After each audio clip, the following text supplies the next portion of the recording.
आपकी फ्रेंड सोनिया और आज हम सीखने वाले हैं एक वर्ड इंग्लिश में जो काफ़ी ज़्यादा सिंपल है और बहुत ज़्यादा यूज़फुल भी है। क्या है ये वर्ड? ये वर्ड है नो। जी हाँ, KNOW। इस वर्ड का मतलब है कुछ जानना, किसी व्यक्ति को जानना, किसी चीज़ के बारे में जानकारी होना। और ये ध्यान में रखिए कि ये एक दूसरे वर्ड से बहुत ही अलग है जो है नो, NO। उसका मतलब है नहीं। यहाँ पे अगर आप देखेंगे तो इसकी स्पेलिंग में K और W दोनों ही हैं, लेकिन ये दोनों लेटर्स साइलेंट है। इसका मतलब ये है कि ये लेटर्स का उच्चारण या प्रोनाउंसिएशन हम नहीं करते, हम इसे सिर्फ ऐसे ही कहते हैं नो।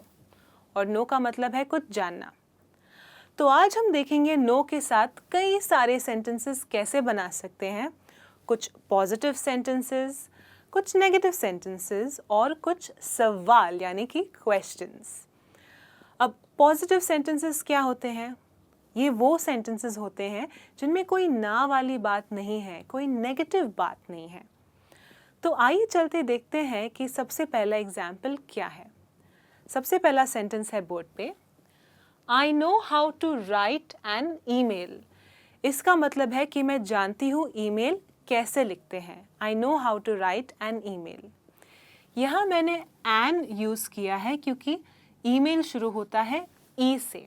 ऑलराइट, तो आपका कोई भी इंग्लिश वर्ड अगर AEIO या U से शुरू होता है तो आप उसके सामने लगाएंगे an।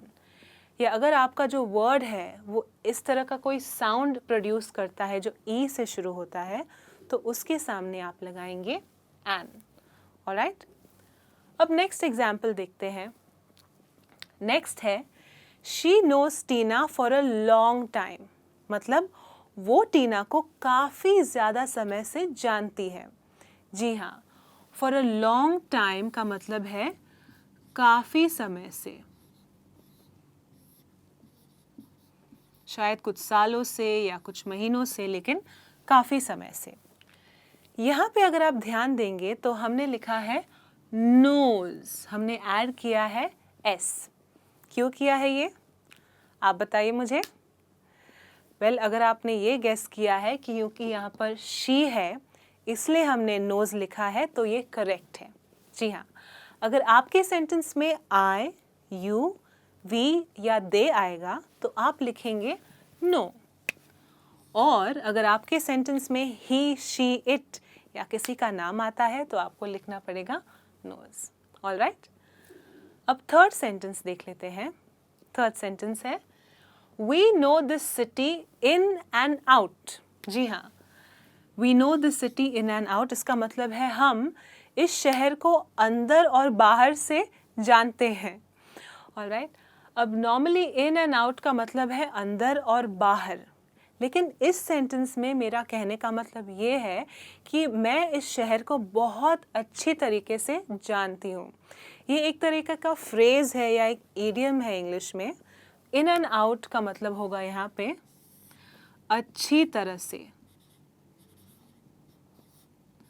अच्छी तरह से। We know this city in and out। अब नेक्स्ट एग्जाम्पल है He knows where to buy cheap shoes। उसे पता है कि सस्ते जूते कहाँ से खरीद सकते हैं। Alright, He knows where to buy cheap shoes। cheap का मतलब है सस्ती, जिनका दाम ज़्यादा ना हो। ऑलराइट, यहाँ पे भी अगर आप देखेंगे तो मैंने क्योंकि ही यूज़ किया है इसलिए मैंने यूज़ किया है नोज़। तो ये डिफरेंस ध्यान में रखना बहुत ही ज़्यादा ज़रूरी है, क्योंकि अगर आप ही या फिर शी के साथ नो कहेंगे तो ग्रामेटिकली बहुत ही गलत हो जाएगा और आपका जो सेंटेंस है वो गलत होगा। ऑलराइट, तो इसे ध्यान में रखिए। अब ये जो 4 सेंटेंसेस हमने देखे हैं ये सारे के सारे सेंटेंसेस हैं पॉजिटिव सेंटेंसेस। ऑलराइट, मतलब इनमें ना वाली कोई भी बात नहीं है। अब नेक्स्ट देखते हैं कुछ नेगेटिव सेंटेंसेस जिनमें हम कह रहे हैं कि ऐसा नहीं है या कुछ नेगेटिव बात कर रहे हैं। सबसे पहला एग्जाम्पल है I don't know anything about accounting. जी हाँ, मैं हिसाब किताब के बारे में कुछ भी नहीं जानती। जी हाँ, आई don't know anything about accounting. Anything का मतलब है कुछ भी। तो अगर आप अकाउंटिंग में एकदम ज़ीरो है, आप ये सेंटेंस बना सकते हैं। यहाँ पे मैंने लिखा है डोंट, जो है डू प्लस नॉट को जोड़ के डोंट। मैंने डोंट इसलिए कहा है क्योंकि मैं एक नेगेटिव ना वाली सेंटेंस बना रही हूँ। मैं ऐसे भी कह सकती हूँ आई डू नॉट नो, ये भी ठीक होगा। अगर आपको शॉर्ट में सेंटेंस बनाना है तो आप कह सकते हैं आई डोंट नो। देखते हैं अगला एग्जाम्पल क्या है। अगला एग्जाम्पल है she does not know about the surprise.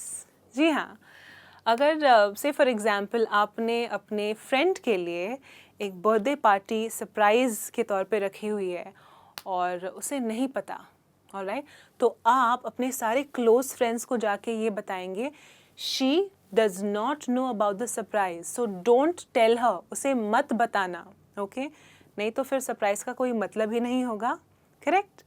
So she does not know about the surprise. यहाँ पे मैंने लिखा है डज नॉट, सिंपली बिकॉज यहाँ पे शी है। अगेन यहाँ पे वही रूल अप्लाई होता है, आई यू वी दे के साथ डू नॉट, और ही शी इट या किसी के नाम के साथ डज नॉट। इसको शॉर्ट करके आप बना सकते हैं doesn't, alright, that's does apostrophe does and then n apostrophe t. Next example, my father does not know how to use a smartphone. मेरे पिता को स्मार्टफोन यूज़ करना नहीं पता या नहीं मालूम है, alright. Does not know how to use. How to use का मतलब है कि कैसे इस्तेमाल करे, यूज़ का मतलब है इस्तेमाल करना। तो अगर आपके फादर को या आपके फैमिली में से या किसी को भी कुछ चीज़ यूज़ करना नहीं आता तो आप ऐसे कह सकते हैं ही या she does not know how to use. यहाँ पे है अ स्मार्टफोन, इसके बदले और भी कुछ हो सकता है जैसे अ लैपटॉप या फिर अ कैमरा, ऑलराइट। और जो लास्ट एग्जाम्पल है नेगेटिव सेंटेंसेस का वो है they don't know about Rahul's death. इसका मतलब है वो लोग राहुल की मौत के बारे में नहीं जानते, उन्हें नहीं पता, ऑलराइट। अब यहाँ पे मैंने डोंट लिखा है क्योंकि यहाँ पे दे यूज़ किया है और डोंट क्या है, डू प्लस नॉट। अबाउट का मतलब है के बारे में, किसी चीज़ के बारे में, और डेथ इस वर्ड का मतलब है किसी की मौत। तो शायद से अनफॉर्चुनेटली किसी की डेथ हो गई है, किसी की मौत हो गई है और आपने उनके किसी क्लोज़ फैमिली मेम्बर को अभी तक शायद बताया नहीं है क्योंकि आपको मालूम नहीं है कि उन पर क्या गुजरेगी, उनका रिएक्शन क्या होगा। तो आप कह सकते हैं they don't know about Rahul's death. तो ये हो गए 1 2 3 4 4 नेगेटिव सेंटेंसेस। जी हाँ, ये नेगेटिव है क्योंकि इनमें ना वाली बातें हैं। अब आइए देखते हैं नेक्स्ट हम नो के साथ क्वेश्चंस यानी कि सवाल कैसे पूछ सकते हैं। ऑलराइट, तो सबसे पहला एग्जाम्पल है do you know her name. क्या तुम्हें उसका नाम पता है? Do you know her name. यहाँ पे हमने कहा है हर क्योंकि शायद उस लड़की का या उस लेडी का, उस स्त्री का नाम पूछ रहे हैं, और मैंने यूज़ किया है डू क्योंकि सेंटेंस में है यू। फिर से ध्यान में रखिएगा आई यू वी दे के साथ आप कहेंगे do. So do you know her name. Next example है do you know how to drive. क्या आपको ड्राइव करना पता है या मालूम है? Do you know how to drive. आप कह रहे हैं हाउ क्योंकि क्या आपको मालूम है या पता है कि ड्राइव कैसे करते हैं, ये आप सामने वाले से पूछ रहे हैं। यहाँ पे भी मैंने डू यूज़ किया है क्योंकि मैंने यूज़ किया है सेंटेंस में यू। और अगर आप ध्यान देंगे इन दो क्वेश्चंस में आपको या हाँ या ना में जवाब मिलेगा या फिर एक या दो वर्ड्स में आपको जवाब मिल सकता है।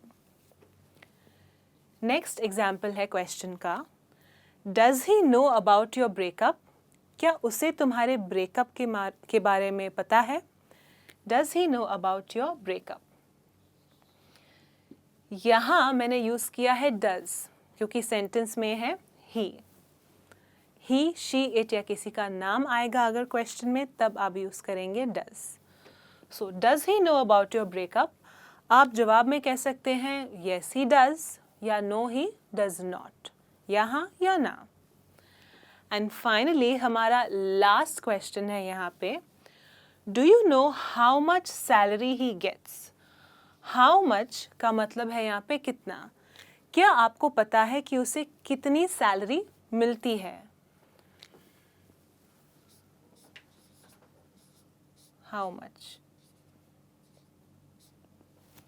कितनी सैलरी मिलती है। गेट्स का मतलब यहाँ पे है मिलना, कितनी सैलरी उसको मिलती है हर महीने।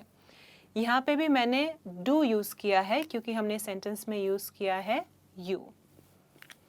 ऑलराइट, तो ये हो गए हमारे सारे के सारे क्वेश्चंस यानी कि सवाल जो हम बना सकते हैं बहुत ही आसानी से नो का यूज़ करके। तो देखा आपने फ्रेंड्स, कितना आसान है ये छोटा सा वर्ड यूज़ करना नो इंग्लिश में, पॉजिटिव सेंटेंसेस में, नेगेटिव सेंटेंसेस में और क्वेश्चंस की तरह भी। तो आपको सिर्फ क्या करना है, आपको करना है प्रैक्टिस, प्रैक्टिस और बहुत सारी प्रैक्टिस। आप अपने फ्रेंड्स के साथ बात कीजिए, अपने फैमिली मेम्बर्स के साथ बात कीजिए, अलग अलग एग्जाम्पल्स, अलग अलग तरह के सेंटेंसेस बनाइए और इन्हें एक हैबिट बनाइए ताकि आप फ्लुएंटली इंग्लिश में बात कर सकें। वेल, आज के लिए बस इतना ही। मैं आपसे दोबारा मिलूंगी एक और नए लेसन के साथ। तब तक आप अपना ध्यान रखें और प्रैक्टिस करते रहिए। Bye bye.